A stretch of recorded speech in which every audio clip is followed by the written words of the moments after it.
Nessa sequência da Bíblia em ordem cronológica, agora nós começamos o livro de Lamentações no capítulo 1.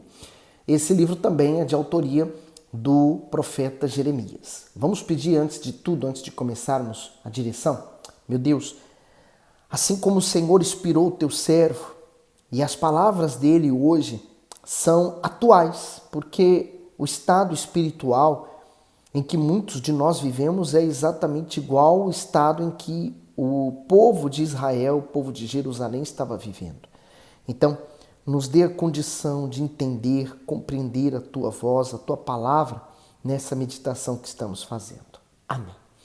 Eu quero começar com o comentário que o bispo faz. Ele diz assim, cidade solitária, né? O livro de Lamentação mostra a dor, a tristeza e o pranto por causa da destruição de Jerusalém e do cativeiro dos seus habitantes. A assolação da cidade pode ser comparada àquelas pessoas que um dia estiveram na presença de Deus, mas se afastaram dele.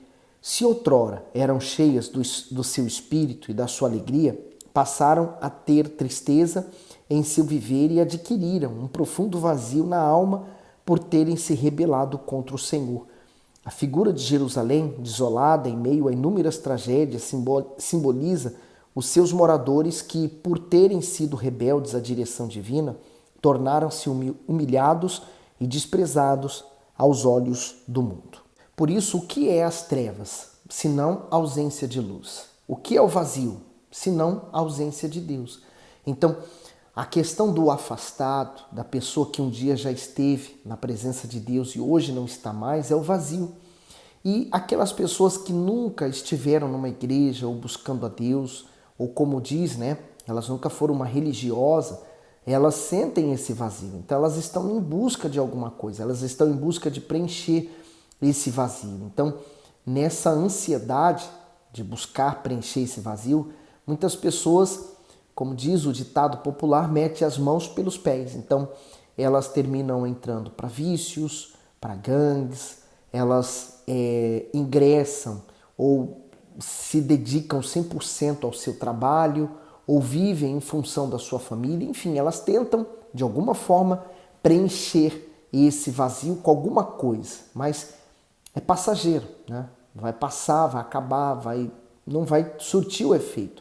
É como a droga para o viciado. Hoje ele começa com uma substância que o efeito é mais fraco e ele vai subindo os níveis das substâncias, né? Até a morte. Então, é essa questão que nós vamos ver aqui hoje. Então, começa assim, como está sentada, solitária, aquela cidade, antes tão populosa, tornou-se como viúva, a que era grande entre as nações, a que era princesa entre as províncias, tornou-se tributária, chora amargamente de noite e as suas lágrimas lhe correm pelas faces, não tem quem a console entre todos os seus amantes. Todos os seus amigos se houveram alevosamente com ela, tornaram-se seus inimigos.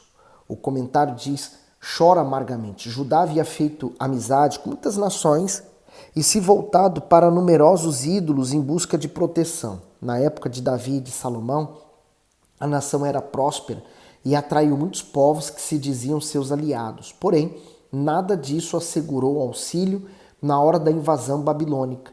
Suas alianças fracassaram, seus amigos a abandonaram e não havia nem mesmo quem consolasse seus moradores em meio à angústia. Só restou a nação de Judá se assentar sozinha e chorar pela destruição e por seus mortos. Quando a alma grita por socorro humano, corre o risco de nunca ver a ajuda chegar. Como acontece nos momentos de aflição em que pessoas que se dizem amigas simplesmente viram as costas. Em alguns casos, como foi o de Judá, podem até se tornar inimigas. O único que é poderoso e fiel, capaz de defender e de sanar todas as dores do homem é o Senhor Jesus. Daí a grande importância de conhecê-lo e de se submeter verdadeiramente a ele. O que o bispo está falando aqui se enquadra com aquelas pessoas que, por exemplo, um dia elas tiveram fama, tiveram dinheiro, então elas estavam rodeadas de muitas pessoas. Mas no dia em que tudo aquilo acabou, E quando ela mais precisou da ajuda dos outros, ela não tinha ninguém. Assim foi Israel. Quando ela estava muito bem, prosperando, vencendo, então ela tinha muitos aliados. Mas quando ela mais precisou, ninguém foi aliado dela. Aliás, é nos desertos, nas dificuldades que nós conhecemos realmente quem são os amigos, porque eles ficam do nosso lado. 3. Judá passou em cativeiro por causa da aflição e por causa da grande servidão. Ela habita entre os gentios, não acha descanso. Todos os seus perseguidores a alcançam entre as suas dificuldades. O comentário diz: Judá era como uma princesa ao Senhor, mas se tornou viúva e tributária de um povo inimigo. Todos os seus privilégios foram perdidos e aos poucos sobreviventes eram deportados ao cativeiro pelo exército babilônico. Porém, o povo não foi surpreendido por aquela tragédia, pois durante anos o profeta Isaías, Jeremias e outros já havia alertado quanto à iminente invasão, caso não se arrependesse de suas transgressões. O Altíssimo tem infinitas possibilidades para abençoar o justo, da mesma forma que tem para disciplinar rebeldes e ímpios. A questão é que quanto mais nós sabemos, mais seremos cobrados. Então assim foi com a nação de Israel. Uma vez que você, por exemplo, está aqui estudando comigo a Bíblia, né?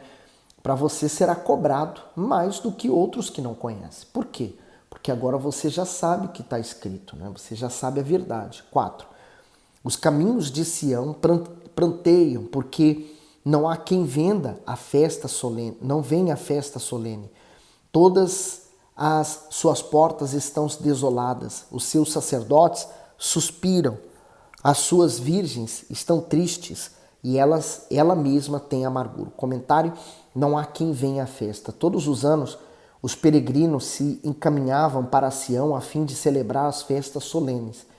Porém, não havia mais o que festejar, pois as entradas, as muralhas e as portas estavam destruídas. Além disso, não havia mais o templo, por isso os sacerdotes suspiravam, pesarosos pela perda do serviço sagrado. Já as virgens estavam tristes, pois não havia ninguém com quem pudesse constituir família em meio àquele caos. Perder o santuário, as propriedades e a liberdade não era nada em comparação à tristeza de não ter mais a presença de Deus. Longe dele, a pessoa está vulnerável à ação devastadora do mal. Seguindo para os 5. Os seus adversários têm sido feitos chefes, os seus inimigos prosperam, porque o Senhor a afligiu por causa da multidão das suas transgressões. Os seus filhinhos foram para o cativeiro na frente do adversário, e da filha de Sião já se foi toda a sua formosura. Os seus príncipes ficaram sendo como corços, que não acham pastos e caminham sem força diante do perseguidor. O comentário: caminham sem força diante do perseguidor. A nação, chamada de reino de sacerdotes para Deus, como está em Êxodo 19:6, que outrora era forte e invencível, agora contempla sem coragem e sem força seus filhos executados e seus príncipes levados famintos ao exílio. Tudo isso porque Judá decidiu persistir na rebeldia contra o Senhor. Veja que o pecado não somente rouba a honra e os benefícios divinos, mas também enfraquece e mantém o ser humano longe do Todo-Poderoso. Somente mediante arrependimento e conversão dos maus caminhos é possível recobrar ânimo para sair da passividade e enfrentar os problemas.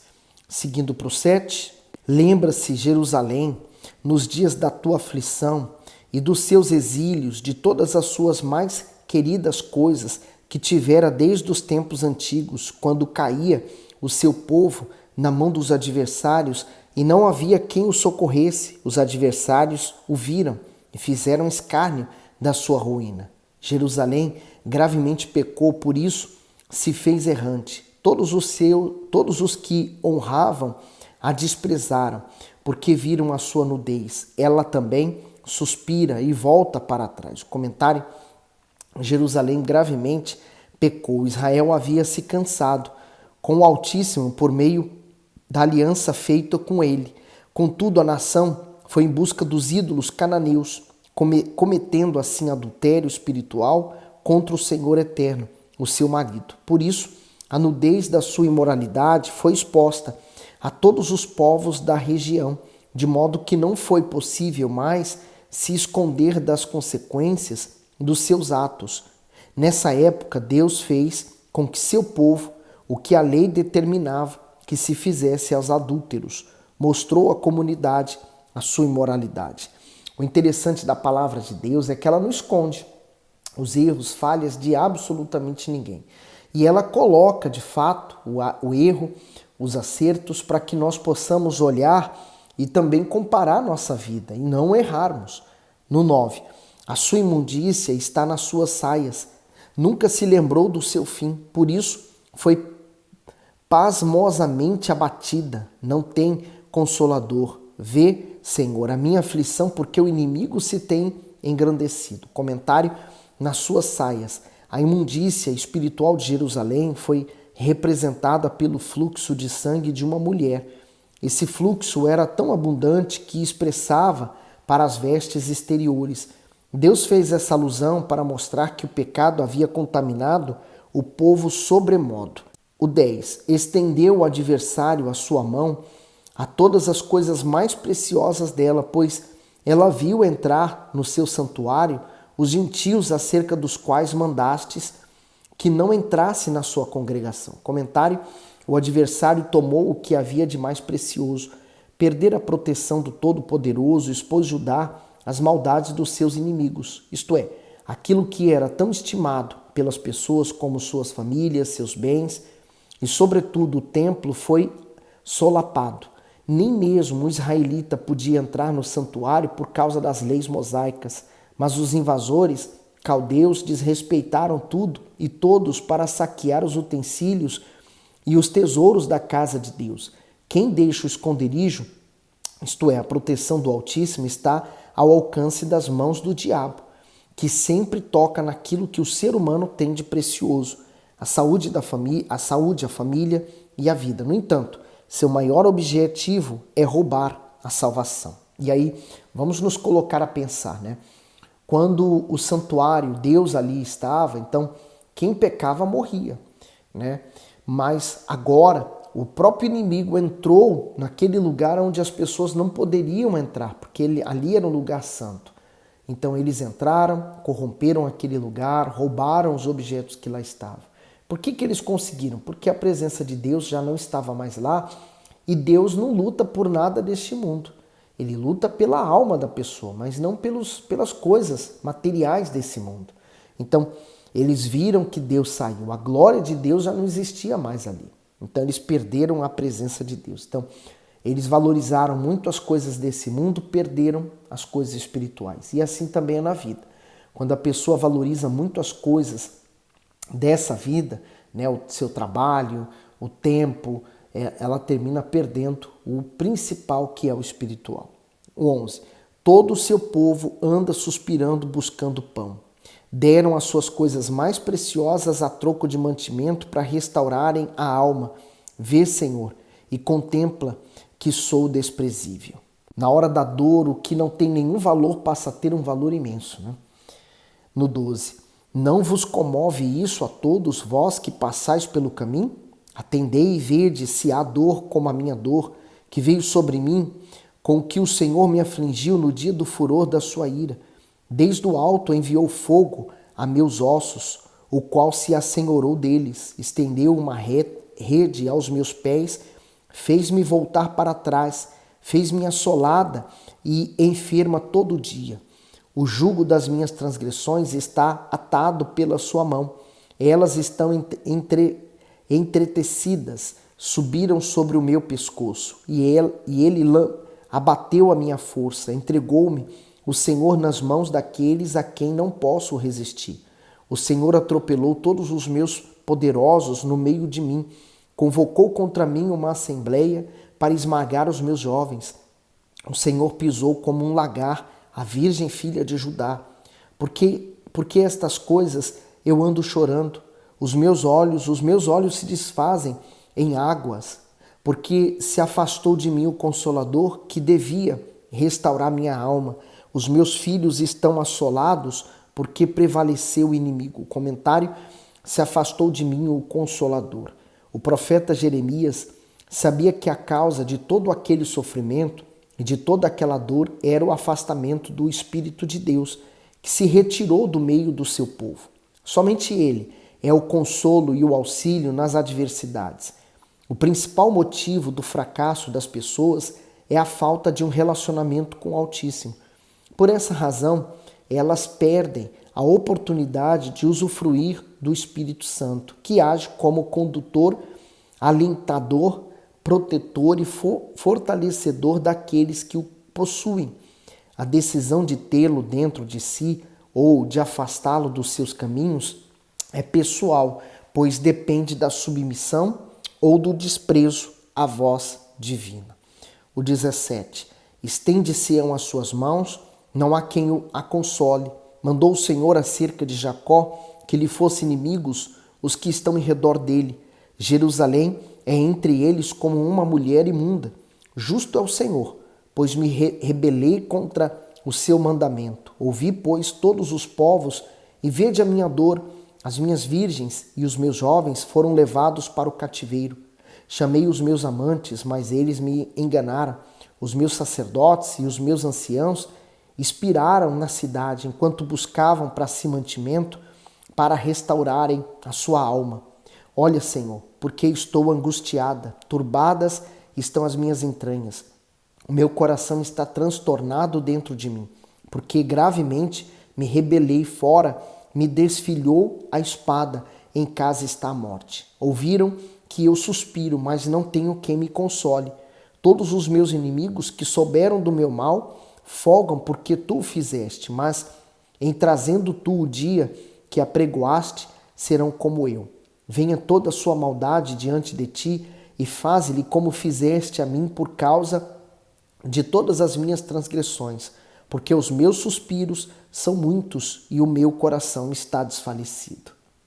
Pela dor que o profeta traz, realmente ele ficou extremamente sofrido, né? Mas nós vemos que tudo aquilo poderia ter sido evitado se eles tivessem obedecido. Assim também, as pessoas podem evitar o sofrimento se elas obedecerem a Deus. Lamentações 2.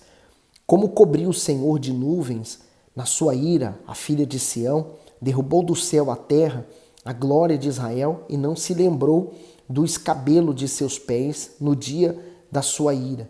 Devorou o Senhor todas as moradoras de Jacó e não se apiedou, derrubou o seu furor as fortalezas da filha de Judá e abateu-as até a terra, profanou o reino e os seus príncipes. No furor da sua ira, cortou toda a força de Israel, retirou para trás a sua destra de diante do inimigo e ardeu contra Jacó como labareda de fogo que consome em redor. O comentário: cortou toda a força de Israel. Quando o Altíssimo fala em cortar a força de Israel ou derrubar suas fortalezas, ele quer dizer que tem o objetivo de extinguir a capacidade de resistência da nação diante dos inimigos. Tudo o que Israel possuía foi concedido pelo Deus eterno. Ao desprezá-lo, a nação foi despojada, pois só assim reconheceria sua verdadeira condição diante do Senhor. Porque enquanto a pessoa estiver distraída, né, com as coisas dando certo, ela não se preocupa em buscar a Deus, né? Mas quando as coisas caem, quando as coisas acontecem de mal, a pessoa, a primeira coisa que ela lembra é de Deus, de buscar a Deus. Foi assim com Jonas, né? Lembra que Jonas, quando Deus mandou ele para uma cidade, ele não foi, foi para outra. E veio a tempestade, jogaram ele no mar, a baleia o engoliu e ele parou no ventre da grande baleia. Mas lá ele lembrou de orar a Deus e Deus ainda ouviu e respondeu a ele. Sansão, da mesma forma, quando nos últimos instantes da vida dele, lá dentro do templo do Deus dos filisteus, ele voltou a ter aliança com Deus e ele derrubou aquelas colunas, né? Então, é isso. No 4, armou o seu arco como inimigo, firmou a sua destra como adversário e matou tudo o que era formoso à vista. Derramou a sua indignação como fogo na tenda da filha de Sião. Tornou-se o Senhor como inimigo, devorou a Israel, devorou a todos os seus palácios, destruiu as suas fortalezas e multiplicou na filha de Judá a lamentação e a tristeza. O comentário: tornou-se o Senhor como inimigo. Israel tinha o Todo-Poderoso como pai, aliado, amigo e protetor, mas agora o tinha como seu adversário. Que condição mais angustiante para o ser humano. O Altíssimo jamais desejou o mal de ninguém, mas quem não ouve a sua voz automaticamente se volta contra ele.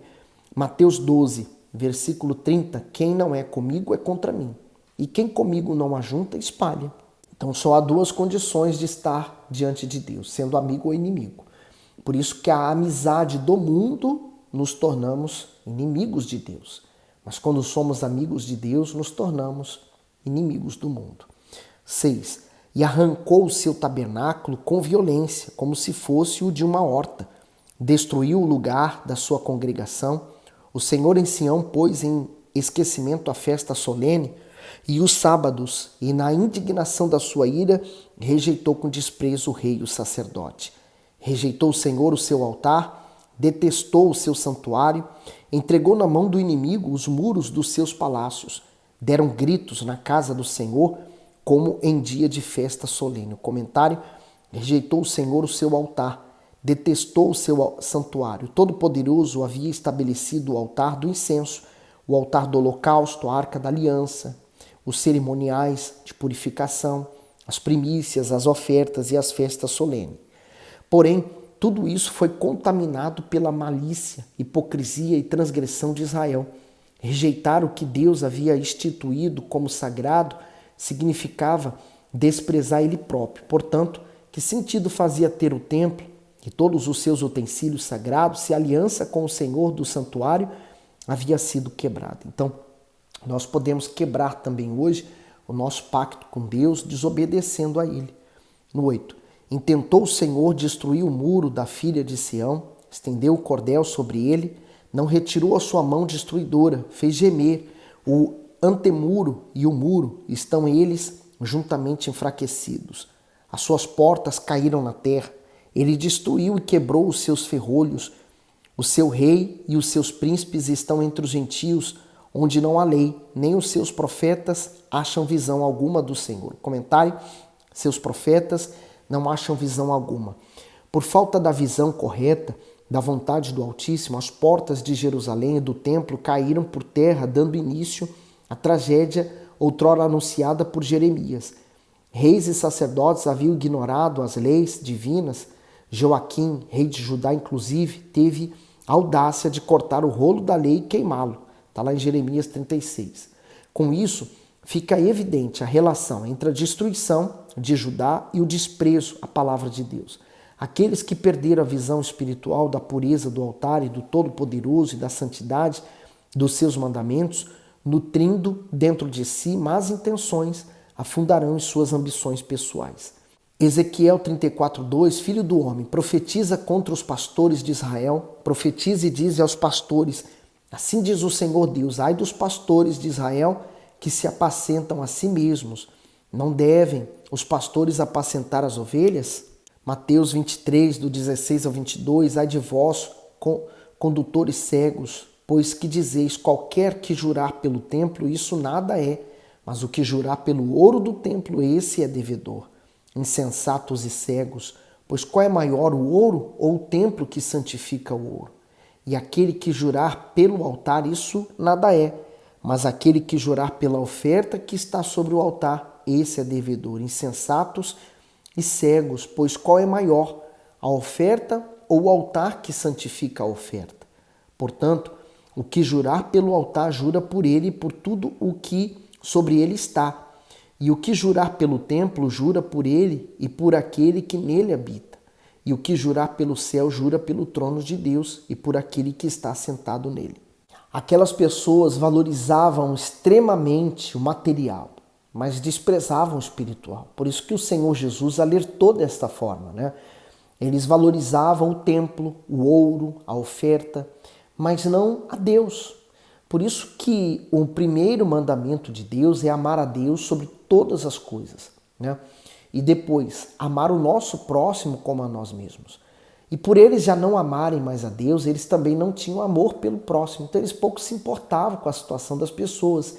Os próprios sacerdotes, que deveriam prezar pela justiça, pela retidão, por uma vida com Deus, não estavam nem preocupados se as pessoas estavam pecando ou não.